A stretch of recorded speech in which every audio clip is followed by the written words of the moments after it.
বাংলাদেশে পুরনো যে কয়টি গির্জা রয়েছে তার সংখ্যা হাতে গোনা। পর্যটক তাবানিয়ার ও মানরিকের বর্ণনা মতে সবচেয়ে পুরনো গির্জাটি ১৬১২ সালে আগাস্টিয়ানদের নির্মিত। তবে সেই গির্জার অবস্থান সম্পর্কে কোনো তথ্য জানা যায়নি। দ্বিতীয় পুরনো গির্জাটি টলেন্টিনির সাধু নিকোলাস বা নাগরী গির্জা, যেটি গাজীপুরের কালীগঞ্জ উপজেলার নাগরী ইউনিয়নের নাগরী গ্রামে ১৬৬৩ সালে নির্মিত। গির্জাটি এই উপমহাদেশেরও অন্যতম প্রাচীনতম গির্জা।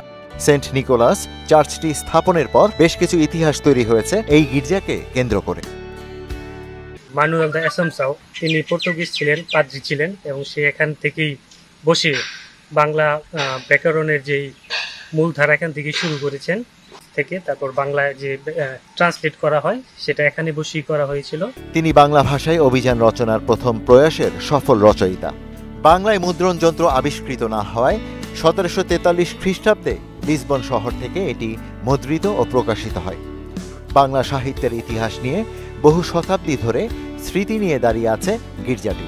যেখানে এখানে বসে প্রথম চর্চাপদ বাংলার ইতিহাসের রচিত হয়, সেই জায়গাটা এখন আর নেই, কনস্ট্রাকশন করা হয়েছে, কিন্তু কথিত আছে এবং এখন ইতিহাসটা আমাদের রয়েছে। আমাদের এখানে যেটা লেখা হয়েছে এটা সম্পর্কে খুব বেশি একটা মানুষ জানে না। আমাদের এখানে যদি একটা লাইব্রেরি করা হয় কিংবা এই বিষয়টা নিয়ে একটু গবেষণা করা হয় তাহলে আর কি অনেক মানুষ জানতো।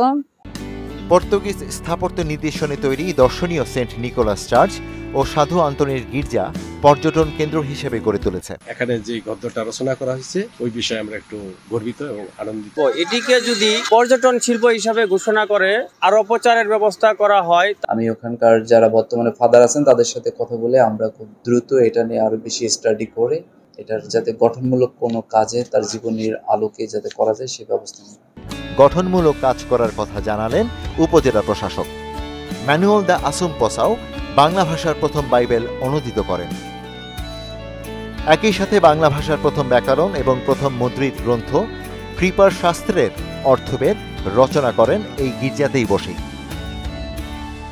ইশতিয়াক হোসেন, মোহনা ডিজিটাল।